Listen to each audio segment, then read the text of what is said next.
इधर सुबह हर तरफ हल्की हल्की सी धूप की किरणें फैल रही थी। बारिश का जोर अब टूट चुका था। बादल भी पूरी तरह से खामोश हो चुके थे और सबिया थी जो बेड पर पड़े हुए बैठे कर रो रही थी। रो रो कर उसका बुरा हाल हो चुका था और वो बहुत ज़्यादा गमगीन हो चुकी थी। उसका मोहब्बत का वो दावा अब फेल हो चुका था। मोहब्बत के सारे दावे मलिया मेट हो चुके थे और पाकीज़ा मोहब्बत पर एक बहुत बड़ा लाछन भी लग चुका था। और ये सब था लाइबा की फैलाई हुई इस फितरत के मुताबिक और इन दोनों की नादानी के मुताबिक, क्योंकि अगर ये उसकी बात में ना आते और नादानी में आकर ऐसा कदम ना उठाते तो आज इनकी मोहब्बत बिल्कुल पाकीज़ा ही होती और मोहब्बत में ये मलिया मेट ना होता। लेकिन कहते हैं ना कि इंसान के दिमाग पर जब शैतान सवार हो जाता है और इंसान जब ओवर कॉन्फिडेंट हो जाता है, उसे अपने आप पर खुद से ज़्यादा भरोसा होने लगता है, तो फिर वो कोई ऐसा कदम उठा ही लेता है जिससे उसे ज़िंदगी भर पछताना पड़ता है। और सबिया और फरदीन ने भी कुछ ऐसा ही कदम उठाया था।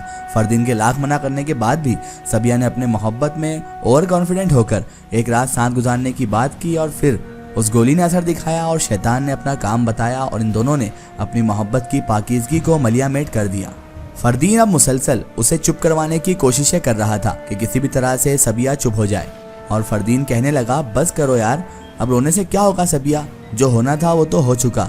अब हम इसको वापस तो रिवाइंड कर नहीं सकते या हम हमारे अतीत में जाकर इसे देखकर वापस से सही तो कर नहीं सकते, इसलिए अब रोने से कोई फ़ायदा नहीं होगा, जो होना था वो हो चुका।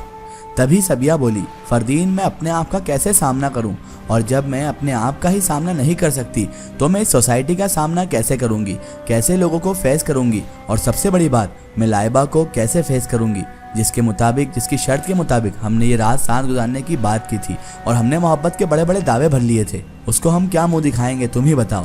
तभी फरदीन बोला, देखो सबिया, अब पछताने से कोई फ़ायदा नहीं है। देखो अब पछताने से तो कुछ होगा नहीं, ना ही रोने से कुछ होगा। आज ही जाकर मैं जल्द से जल्द अब्बू से बात करता हूँ और तुमसे शादी करने की बात अब्बू के सामने रख ही देता हूँ कि जल्द से जल्द हम दोनों की शादी अब्बू कर दें। तभी सबिया बोली कि अब मुझे घर जाना चाहिए फरदीन, वैसे तो आज संडे है, सब घर पर लेट ही उठेंगे, लेकिन फिर भी उन लोगों के उठने से पहले मुझे अपने घर जल्द से जल्द पहुँचना होगा। तुम फरदीन घर जाओ और अब्बू से हमारी शादी की बात करो कि जल्द से जल्द हमारी शादी हो जाए, ताकि मैं अपने आप का सामना कर सकूं और लोगों का भी।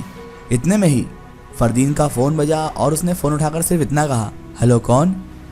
तभी उधर से पता नहीं क्या आवाज़ आई कि फरदीन बोला, क्या बोल रहे हैं आप, ओके ओके मैं आता हूँ। फरदीन ने कॉल काटी और उसका चेहरा अब सफ़ेद पड़ गया था, वो भी खौफ से। पता नहीं उसको फ़ोन किसका आया था और फ़ोन पर उसकी क्या बात हुई थी। उसके चेहरे पर अब खौफ साफ नुमाया हो रहा था। साफ साफ दिख रहा था कि फरदीन किसी न किसी बात से डर चुका है। तभी सबिया ने उससे पूछा, फरदीन क्या हो गया है, तुम इतने डरे हुए क्यों हो और किसका फ़ोन था। तो फरदीन ने ऐसी बात कही कि सबिया भी दंग रह गई। फरदीन ने कहा, यार पता नहीं कैसे, लेकिन कल रात को लाइबा का मर्डर हो गया है और तफ्तीश के लिए मुझे अब पुलिस स्टेशन जाना होगा। तभी सबिया बोली, क्या, और उसकी समातों में वाकई एक बम फट गया था। उसे यकीन नहीं हो रहा था कि लाइबा का मर्डर हो चुका है। उतने में ही वो कहने लगी, लाइबा का मर्डर हो गया है, लेकिन वो कैसे फरदीन, आगे कुछ बताया उन लोगों ने। तभी फरदीन ने कहा कि अब इन सवालों के जवाब तो हमें पुलिस स्टेशन में ही मिलेंगे सबिया। एक काम करो सबिया, तुम अपने घर जाओ, बिल्कुल अनजान बनकर जियो, ये मत बताना किसी को भी कि क्या हुआ और क्या नहीं हुआ। मैं अब पुलिस स्टेशन जाता हूँ, सारा मामला समझ कर आता हूँ, क्योंकि पुलिस स्टेशन वालों ने सिर्फ मुझे ही बुलाया है, इसलिए तुम इस मामले में इन्वॉल्व मत होना। तुम आराम से अपने घर जाओ और अनजान बनकर जियो। मैं पुलिस स्टेशन जाऊँगा, सारा मामला समझ कर आऊँगा और उसके बाद मेरे अब्बू से हम दोनों की शादी की बात भी करूँगा। अब तो फरदीन के सितारे गर्दिश में थे। फरदीन पुलिस स्टेशन गया और पुलिस स्टेशन से वापस लौटकर वो घर पे जा रहा था, क्योंकि उसने अक्लमंदी से काम लेकर पुलिस वालों को मुतमईन कर दिया था। सब कुछ ठीक था, लेकिन एक तरफ उसे अपनी दुनिया से बेस्ट फ्रेंड के चले जाने का गम था। लाइबा इन दोनों की बहुत अच्छी दोस्त और बेस्ट फ्रेंड थी, लेकिन ये नहीं जानते थे कि लाइबा ने इन्हें धोखा भी दिया था उस जिनजादी सबीना की बातों में आकर, जो इसी की कजिन का रूप लेकर इसके घर में रह रही थी।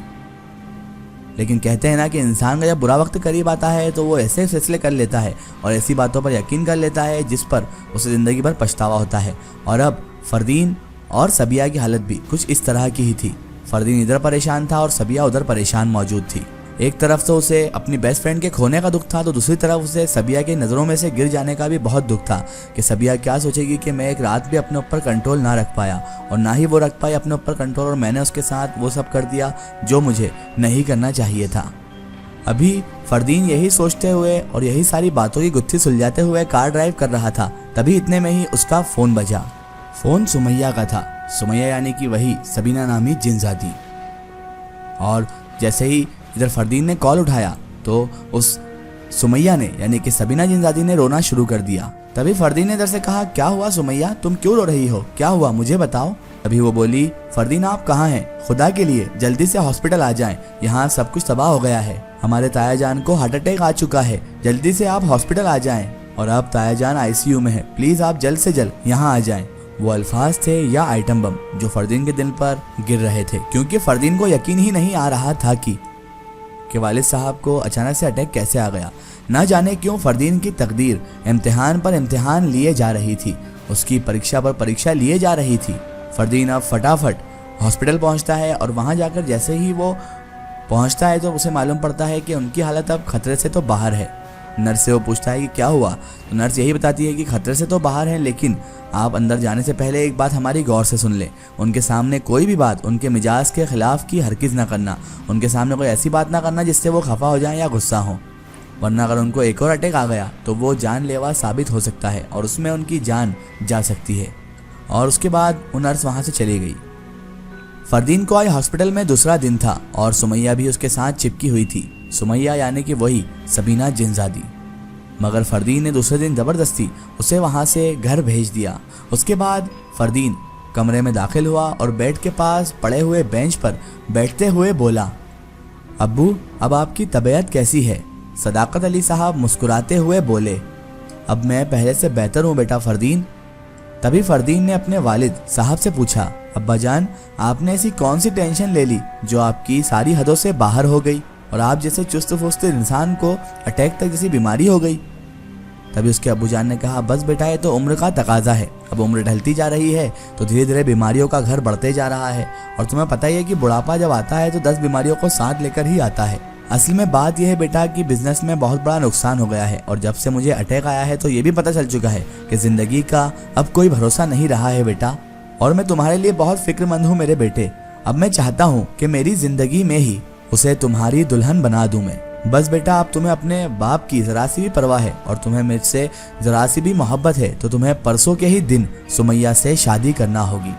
लेकिन अब्बू, इतना कहना था अभी फरदीन का, लेकिन उसे फिर डॉक्टर की हिदायत याद आ गई कि किसी भी तरह की उनके मिजाज के खिलाफ की बात नहीं करना है, न ही उन्हें किसी तरह का टेंशन देना है, वरना सेकेंड अटैक अब्बू जान झेल नहीं पाएंगे। वो कहते हैं ना कि कुछ वक्त की रवानी ने हमें यूं बदल डाला, वफा पर तो अब भी कायम है लेकिन मोहब्बत करना छोड़ दी हमने। वो वहाँ से बाहर निकला और अब फरदीन सिगरेट पर सिगरेट फूंके जा रहा था। उसे अब कुछ भी समझ में नहीं आ रहा था कि वो किस तरह से इस सिचुएशन को हैंडल करे। उसकी अकल अब माऊफ हो चुकी थी, उसे कुछ भी समझ में नहीं आ रहा था, क्योंकि एक तरफ तो उसकी इतनी पक्की बेस्ट फ्रेंड लाइबा का मर्डर हो चुका था और वो उसका शौक तक ना मना सका था, और दूसरी तरफ थी वो लड़की जिससे उसे बेपनाह मोहब्बत थी, वो उसकी वजह से अपनी दोशीज़गी खो बैठी थी, और तीसरी तरफ था फरदीन का बाप जो अभी अभी मौत से लड़कर लौटा था और वो यही चाहता था कि फरदीन सुमैया से शादी कर ले। लेकिन अगर फरदीन सुमैया से शादी करता तो ये सबिया के लिए बहुत ज़्यादा ख़तरनाक और बहुत बुरी बात होती, और अगर फरदीन सबिया को अपना लेता तो उसकी बाप की ज़िंदगी अब ख़तरे में आने वाली थी, और दोनों सूरतों में खसारा फरदीन का ही था। अब अगर करे तो फरदीन क्या करे, इसका एक स्टोरी हम देखेंगे इसके अगले पार्ट में।